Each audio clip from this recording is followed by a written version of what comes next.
Plekhanov, who was the founder of Russian Marxism, said this about Marxism. He said, Marxism represents a complete and vigorously materialistic worldview.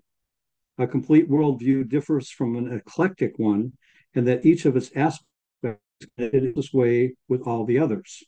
And therefore, one cannot with impunity eliminate one of them and replace it by something arbitrarily drawn from a different worldview. Marxism is not just a worldview. It's not just a philosophy or a political program. It is a science. Just as you cannot withdraw the law of gravity from physics and still expect to have physics as a whole science, you cannot withdraw aspects of Marxism and expect it to maintain its Marx character.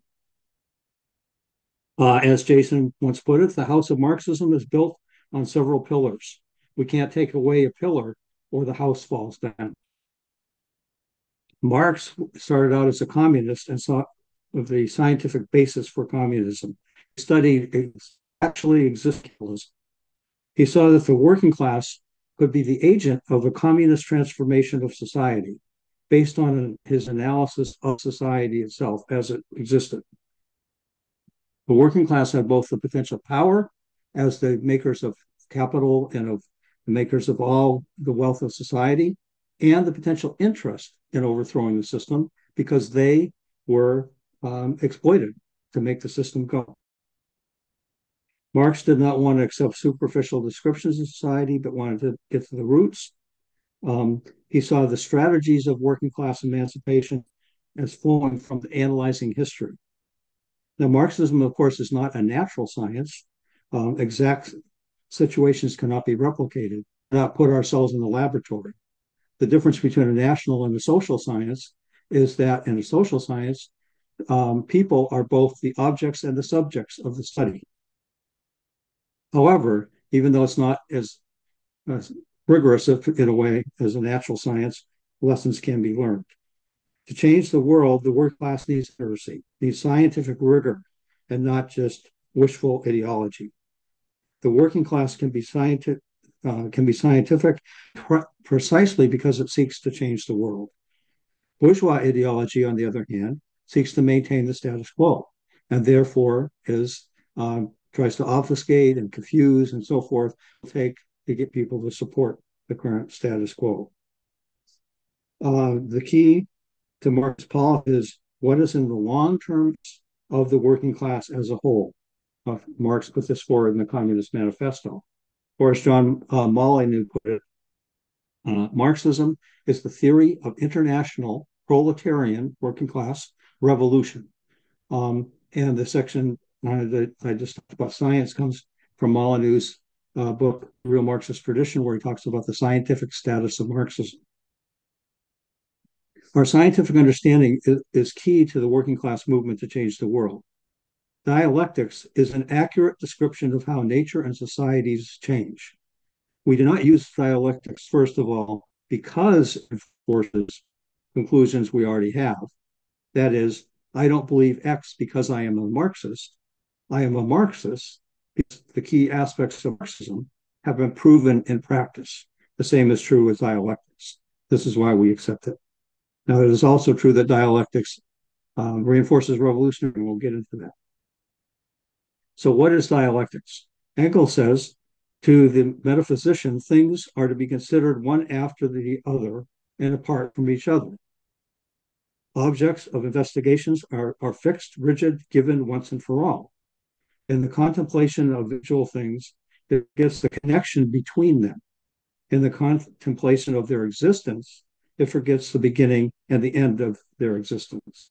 It forgets their motion.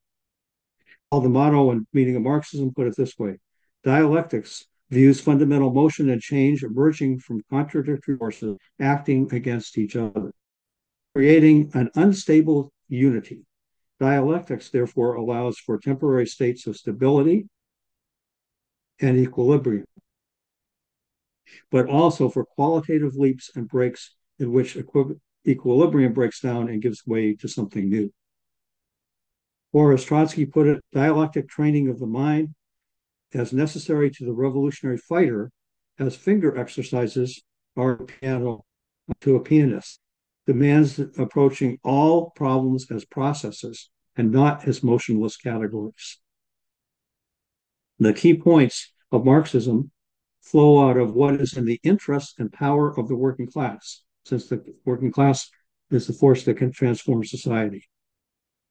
Some of those features are internationalism, Communist Manifesto, Workers of the World Unite, working class unity through the opposition to oppression, or Marx said oppresses another cannot itself be free, the need for revolution. Marx said you take over the state machine, you have to smash it and create a worker state. Class struggle, dialectics, historical materialism, and of course the need for a revolutionary socialist vanguard party. These are all points of working class politics that have grown out of the study of the working class and its struggles. So dialectics is an accurate description of the way society operates and the way nature operates. But it also reinforces revolutionary politics. I want to go through just a few of the points of dialectics as a way to show that. The production is a unitary but contradictory whole. Fundamental change, therefore, comes from resolving the contradictions within the mode of production, especially from class struggle. Therefore, reformism as a fundamental way to transform society is excluded because we can't reform away fundamental elements of a mode of production. For example, we can't say, well, we love capitalism, but we really don't like this exploitation stuff. Or we like capitalism, but we don't like this racism. Let's get rid of that. Or we don't like, we like capitalism, but we don't like sexism. Oh, let's pass some laws to get rid of those bad aspects of capitalism. It doesn't work that way. These are inherent parts of the system, and the only way to change them is to change fundamentally, is to change the system itself. Secondly, societies are contradictory. This is true of all societies, but especially of capitalists. We have the exploitation of the working class, which is in opposition to the supposed free contract of workers that choose where to work. We have socialized and privatized appropriation. That is, the society produces the wealth. The working class produces all the wealth. And yet it is privately appropriated, it's taken by a few people, a handful of people, the ruling class at the top. We have limited democracy in the public sphere, which is contradicted by dictator work. Most adults, most of the time, spend most of their waking hours at work. And yet this is a dictatorship. And yet when they're off work, they're supposedly masters of society through bourgeois democracy, which we know is also a crock. Every political battle is based ultimately on class struggle. Who gets resources by the working class is the key political and economic question. The balance of class forces that derive from the struggle influences all aspects of economics and politics. Societies change through the working through of these internal contradictions. The class struggle can lead to workers not just fighting against exploitation, but actually ending exploitation by expropriating the capitalist class, taking all their wealth, reorganizing it in the direction of human needs instead of profit. This would mean a transformation of capitalism, getting rid of the system, and creation of a new system, transition to socialism. Thirdly, change is interactive and not linear. Movements against exploitation influence movements against oppression and vice versa. The George Floyd movement, the movement around climate change, the upsurge in labor struggle actually helped to lay the basis for the Palestinian liberation movement, which has taken off. Dialectics is therefore, an understanding of dialectics is therefore a basis for understanding the need for solidarity between different struggles. Fourthly, historical materialism explains society. Society changes through struggles over the contradictions inherent within it. The most important is class struggle. Societies also change through struggle against other contradictions, racism, sexism, environmental destruction, etc. There's a relationship between ideas and struggle. Clarity of ideas can help to bring about clarity, strategy, and tactics. So the struggle over ideas is important. As Lenin said, Without revolutionary theory, there is no revolutionary movement. Oppositional ideas flow from the contradictions in society. However, oppositional ideas alone are not enough. It is struggle that transforms. As materialists, we understand that the key thing is to change the material conditions of society. Next, appearances differ from reality. Contradictions in society are often hidden. The dominant ideas of any age, as put it, are the ideas of the ruling class. But even though workers have to conform to a certain extent to those ideas just to survive, we need to look below the appearance of conformity. Being determines consciousness, as Marx said. However, the consciousness of the working class must to some extent, obedient to the capitalist system, but it is also full of opposition and resentment against the exploitation and oppression that workers face. Therefore, reality is not static. There's always a dynamic change below the surface. Oppositional consciousness can rise to the fore against ruling ideas. And finally, quantity changes into quality. The foregoing dynamics lead to rapid transformations. Dialectics that understands that revolutions can break out even in, you take Russia in 1917, a society that had been run by a feudal dictatorship, a czar, a king for 1,000 years. The contradictions developed and it got to the point of a revolutionary crisis. So the contradictions can lead to kind of revolutionary transformation. Dialectics is therefore the basis of revolutionary optimism. Things don't just change, but they must change. There are the contradictions that will be worked out. So we need to differentiate between the dialectics of society and nature on the one hand, and the dialectics of theories on the other. Societies are unitary but contradictory wholes. Change comes from driving through their contradictions. Theories, on the other hand, are amalgams. They can have elements of dialectics, formal logic, bourgeois ideology, proletarian ideology, etc. We actually can take bits and pieces of some of these other ideologies to add to Marxism to enrich it. So reformism is applicable to ideologies, even though it is not applicable to societies as a whole. So if we can add other things, what's wrong with eclecticism? Well, we often the Plekhanov quote that everything fits together. So the general rule is that if a new idea or theory or set of facts or whatever doesn't take away from Marxism, it may be okay. First of all, we have to see if it's in accord with reality, if it's a scientific expression of reality or not. And then we have to evaluate whether it contradicts the fundamental scientific bases of Marxism. The main problem with eclecticism is not the things that it adds, but the things that it takes away. Usually when people are trying to add things to Marxism, in many cases, they're actually taking other things away. Let's take a few examples. Intersectionality, the idea that the racism that is exercised against Black women is not identical to the racism against Black men, and the sexism exercised against Black women is not the same as the sexism against white women, is an addition to our understanding. It's for us to understand how oppression operates and that oppressions intersect and influence each other. So as a description that can help us. As a theory, it contradicts Marxism. The theory of intersectionality is that each oppression is free and just intersects on its own, and there's just no real firm basis for it. So intersectionality as a theory undercuts the understanding of exploitation as the base of capitalism, therefore undercuts working class agency as the agent that can transform society. Another example is a book called Feminism for the 9%. It is a very useful critique of bourgeois feminism.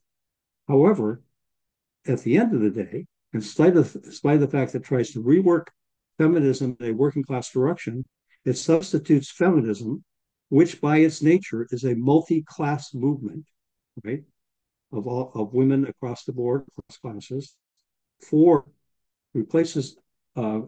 it substitutes that for the Revolutionary Socialist Vanguard Party which is based on working class self-emancipation and the working class as a whole. Then there are the anti-Marxist Marxists of the Frankfurt School and others who use Marxist language to refute Marxism. They separate the working class from Marxism and take a pessimistic view. And of course, to justify this, they use purposely obscure language. So there are problems with eclecticism that can really undermine this. However, some Marxists go to the other extreme and say, well, therefore, we can't take any new ideas into Marxism. Marxism is sufficient unto itself. We can't advance it at all, at least with other ideologies. One example of this is the British Socialist Workers' Party, who decided that all feminism was woke feminism, and therefore we're not going to incorporate Marxism, feminism into Marxism in any way, ignoring the idea of Marxist feminism. Actually, aspects of feminism can be, again, as an intersectionality, can be used to enrich our understanding of oppression. Another example is the way that both many in 1905 reacted to the Soviets in Russia in Petrograd. In 1905, workers rose up against the Tsar after thousands were slaughtered when they tried to petition the Tsar. The workers formed Soviets or workers' councils, which organized their strikes and so forth. And of course, as mostly spontaneous developments, they did not have a full Marxist program when they were formed. So many of the Bolsheviks in Russia said, well, these organizations are not Marxists. They're rivals to the party. We don't want to support them.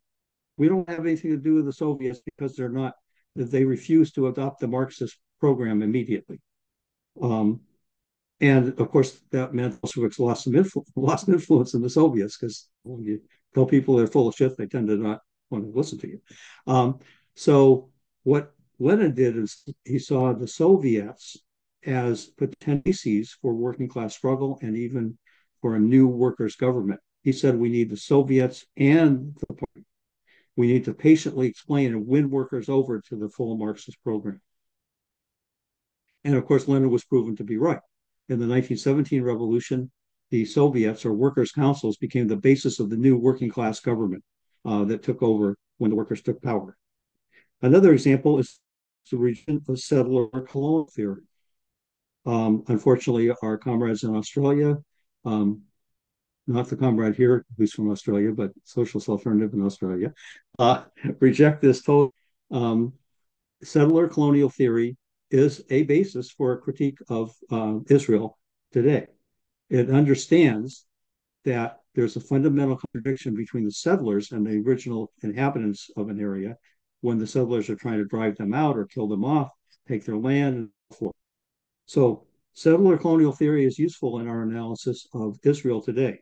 It is also useful historically, I would argue, about the United States, Canada, New Zealand, and Australia. However, if it's taken to a modern extreme, once the capitalist society is developed, like in the United States, the working class has become potentially the agent for the socialist transformation. It is no longer true that the fundamental contradiction is between settlers and the original inhabitants. That contradiction is still there, but the fundamental contradiction is now class struggle, exploitation of the working class as a whole, which includes both settlers and natives and other immigrants and so forth. Another can use parts of settler colonial theory and incorporate it into our Marxist understanding of Israel and some historical circumstances, as long as we don't take it to the extreme that it contradicts the fundamental principles of Marxism. So instead of just totally rejecting it, we use the parts that we can. Another example is the working as the ultimate revolutionary agent has led some on the left, especially Orthodox Trotskyists, to say that the working class therefore must in every instance be revolutionary and is only being held back by bad leadership. This was Trotsky's theory in 1940, and unfortunately some groups have maintained that theory.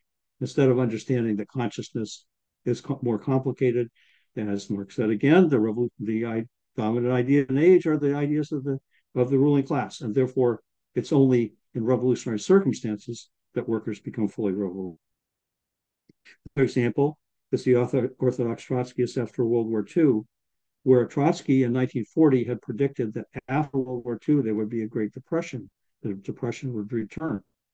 Of course, Trotsky was assassinated in 1940 and never saw the period after World War II. His followers, many of his followers said, well, Trotsky said it, therefore it must be true. And they said, even though we have an economic boom, which took place after World War II, somehow that was still a depression. Some of them said. Others said that World War II hadn't really ended somehow.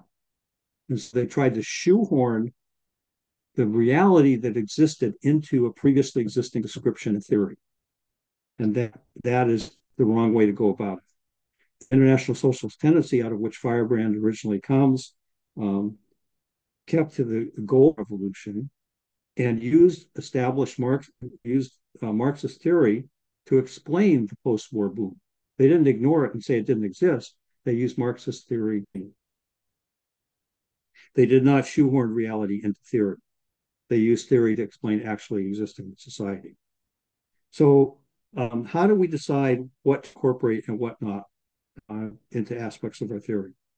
Well, first of all, any study that's done, any new theory or any examinations and so forth, we have to look at it to see if it's scientifically accurate, first of all. And secondly, does it fundamentally contradict the scientifically valid principles of Marxism that have flown on a class struggle?